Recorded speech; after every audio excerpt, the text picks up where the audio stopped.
kelas MIPA dari SMA Negeri 1 Marikit. Di sini saya akan membahas tentang sejarah Partai Komunis Indonesia di Madiun tahun 1948. Nah, adapun poin yang pertama yang akan saya bahas yaitu latar belakang terjadinya pemberontakan ini, yaitu ketidakpuasan terhadap hasil perundingan Renville yang dianggap merugikan, sehingga kabinet Amir Syadziripudin dilangsirkan. Partai Komunis Indonesia protes karena kehilangan posisi pemerintahan dan menganggap kiprah partai serta perjuangan ideologi komunisme mereka terancam gagal, sehingga mereka menghimpun diri dalam naungan PDR, yaitu Front Demokrasi Rakyat, dan memusatkan komando di Madiun. Kemudian Musso mendeklarasikan berdirinya pemerintahan Soviet Republik Indonesia dengan dukungan dari Amir Syadziripudin, hingga akhirnya pecah konflik bersenjata yang kemudian dikenal dengan pemberontakan Partai Komunis Indonesia di Madiun tahun 1948. Oleh karena itu, untuk mengingat peristiwa PKI atau dikenal juga dengan peristiwa Madiun, dibangun sebuah monumen. Nah, monumen ini diberi nama Monumen Kresek. Nama monumen ini diambil dari lokasi berdirinya, yaitu Desa Kresek, Kecamatan Wungu, Kabupaten Madiun, Jawa Timur.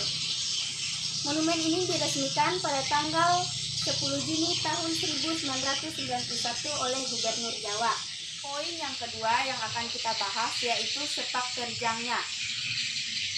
Sepak terjang atau pemberontakan PKI di Madiun yaitu yang pertama mengganti dasar negara. Dasar negara kita yaitu Pancasila. Sedangkan Partai Komunis Indonesia menginginkan dasar negara kita yaitu komunis.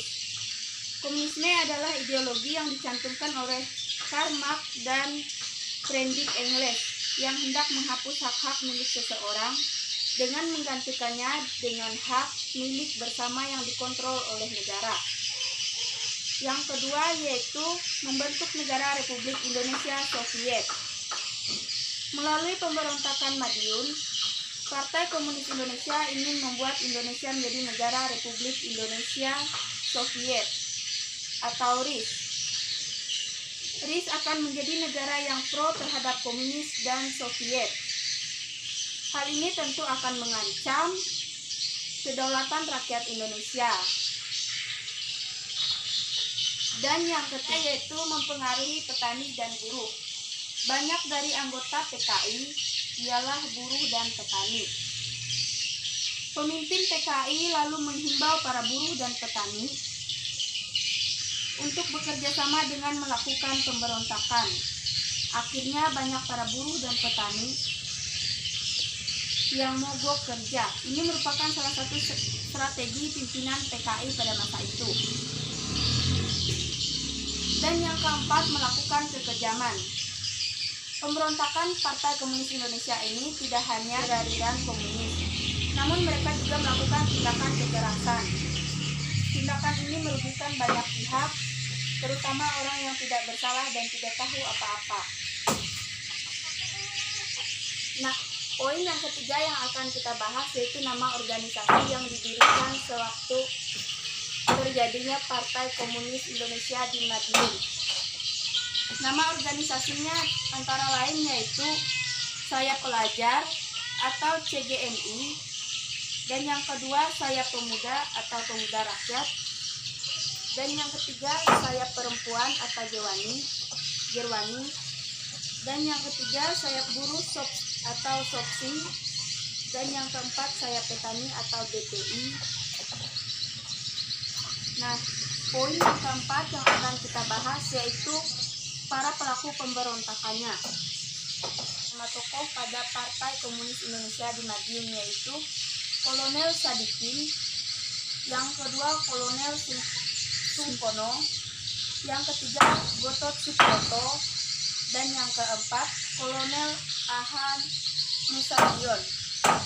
Nah, terjadinya pemberontakan dalam Partai Komunis Indonesia di Madiun merupakan dampak yang ditimbulkan dari adanya kabinet yang dipimpin oleh Amir Syadziripudin. Selanjutnya kita akan membahas tentang gerakan 30 September tahun 1965 atau biasa disebut dengan G30 SPKI.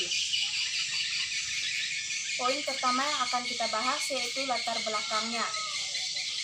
Latar belakang pada gerakan 30 September ini yaitu pada masa revolusi, Partai Komunis Indonesia menjadi salah satu kekuatan politik yang berpengaruh dalam pemerintahan Republik Indonesia. PKI mampu menempatkan kader-kadernya untuk duduk dalam pemerintahan, salah satunya Amir Syadziripudin. Bahkan Amir Syadziripudin menjabat sebagai Perdana Menteri. Akan tetapi, pada masa kabinet, harta golongan kiri PKI tersingkir dari pemerintahan. Kondisi tersebut terjadi karena pada masa kabinet Amir Syadziripudin,